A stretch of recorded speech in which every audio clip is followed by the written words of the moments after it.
Hi friends, ನಾನು ನಿಮಗೆ ತಿಳಿಸಿಕೊಡುವ ವಿಷಯವೇನೆಂದರೆ ಹಳೆಯ ವೋಟರ್ ಕಾರ್ಡ್ ಅನ್ನು ಸ್ಮಾರ್ಟ್ ಕಾರ್ಡ್ ಆಗಿ ಹೇಗೆ ಮಾಡುವುದೆಂದು ತಿಳಿಸಿಕೊಡುತ್ತೇನೆ. ಬನ್ನಿ ಫ್ರೆಂಡ್ಸ್. ಮೊದಲನೇದಾಗಿ ಕ್ರೋಮ್ ಬ್ರೌಸರ್ ಅಲ್ಲಿ ಗೂಗಲ್ ಅಲ್ಲಿ ವೋಟರ್ ಅಂತ ಟೈಪ್ ಮಾಡಿ ಸರ್ಚ್ ಕೊಡಿ. ಸರ್ಚ್ ಕೊಟ್ಟ ಬಳಿಕ ವೋಟರ್ ಸರ್ವಿಸ್ ಪೋರ್ಟಲ್ ಅಂತ ಬರುತ್ತದೆ, ಅದನ್ನ ಓಪನ್ ಮಾಡಿ.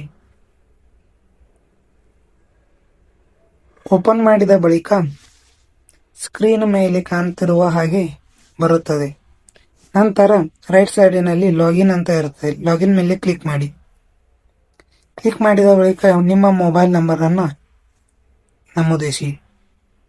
ಮೊಬೈಲ್ ನಂಬರ್ ನಮೂದಿಸಿದ ಬಳಿಕ ಕ್ಯಾಪ್ಚರ್ ಅನ್ನು ನಮೂದಿಸಿ. ನಂತರ ರಿಕ್ವೆಸ್ಟ್ OTP ಮೇಲೆ ಕ್ಲಿಕ್ ಮಾಡಿ. ನಿಮ್ಮ ಮೊಬೈಲ್ ನಂಬರ್ಗೆ OTP ಬಂದಿರುತ್ತೆ, ಆ OTPಯನ್ನು ನಮೂದಿಸಿ. ನಮೂದಿಸಿದ ಬಳಿಕ ವೆರಿಫೈ ಆ್ಯಂಡ್ ಲಾಗಿನ್ ಅಂತ ಇರುತ್ತೆ, ಅದನ್ನು ಕ್ಲಿಕ್ ಮಾಡಿ.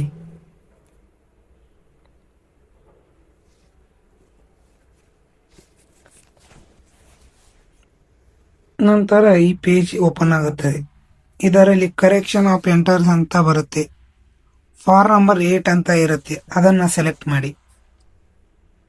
ಸೆಲೆಕ್ಟ್ ಮಾಡಿದ ಬಳಿಕ application for self or other electrical ಅಂತ ಕೇಳುತ್ತೆ, ನೀವು ಸೆಲ್ಫ್ ಅಂತ ಹಾಕಿ. ಸೆಲ್ಫ್ ಅಂತ ಹಾಕಿದ ಬಳಿಕ ನಿಮ್ಮ ಎಪಿಕ್ ಕಾರ್ಡಿನ ನಂಬರ್ ಅನ್ನು ಹಾಕಿ, ವೋಟರ್ ಕಾರ್ಡಿನ ನಂಬರ್ ಅನ್ನು ಹಾಕಿ ಸಬ್ಮಿಟ್ ಕೊಡಿ. ಸಬ್ಮಿಟ್ ಕೊಟ್ಟಿದ ಬಳಿಕ ನಿಮ್ಮ ಹೆಸರು, ಫಾದರ್ ನೇಮು ಎಲ್ಲ ಬರುತ್ತದೆ. ಕರೆಕ್ಟ್ ಇದೆ ಇಲ್ಲ ಅಂತ ಚೆಕ್ ಮಾಡಿ ಓಕೆ ಕೊಡಿ. ನಂತರ ಇಲ್ಲಿ 4 ಆಪ್ಷನ್ ಬರುತ್ತೆ. ಇದರಲ್ಲಿ issue of replacement EPIC without correction ಅಂತ ಕ್ಲಿಕ್ ಮಾಡಿ ಓಕೆ ಕೊಡಿ.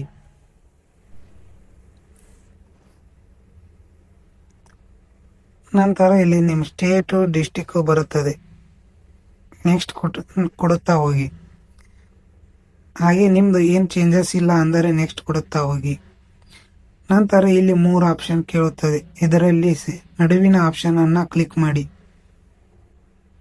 ಟಿಕ್ ಮಾರ್ಕ್ ಮಾಡಿ ನೆಕ್ಸ್ಟ್ ಕೊಡಿ.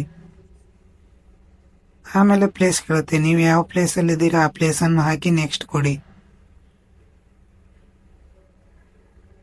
ನೆಕ್ಸ್ಟ್ ಕೊಡಿ. ನಂತರ ಕ್ಯಾಪ್ಚರ್ ಅನ್ನು ಕೇಳುತ್ತದೆ, ಕ್ಯಾಪ್ಚರ್ ಅನ್ನು ನಮೂದಿಸಿ. ಕ್ಯಾಪ್ಚರ್ ನಮೂದಿಸಿದ ಬಳಿಕ ಪ್ರಿವ್ಯೂ ಆ್ಯಂಡ್ ಸಬ್ಮಿಟ್ ಅಂತ ಇರುತ್ತೆ, ಅದನ್ನು ಕ್ಲಿಕ್ ಮಾಡಿ. ಕ್ಲಿಕ್ ಮಾಡಿದ ಬಳಿಕ ಹೀಗೆ ಫಾರ್ಮ್ ಬರುತ್ತದೆ, ಅದರಲ್ಲಿ ನೀವು ಚೆಕ್ ಮಾಡಿಕೊಳ್ಳಿ ಎಲ್ಲ ಕರೆಕ್ಟ್ ಇದೆ ಅಂತ. ನಂತರ ಈ ಸೈನ್ ಆ್ಯಂಡ್ ಸಬ್ಮಿಟ್ ಅಂತ ಕೊಡಿ.